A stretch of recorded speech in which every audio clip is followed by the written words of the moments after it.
Hello, in this video I'm gonna show you how to install Firefox on TCL 405.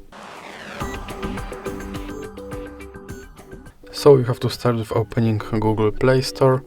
Now click on search bar and type in Firefox and click search. Now click install.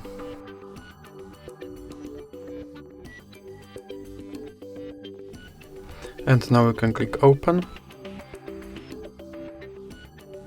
And here you can change some settings of your browser, or you can just scroll down and click start browsing. And now you can use your Firefox browser just like any other browser. So that's it for this video. If you liked it, please remember to leave a like and subscribe.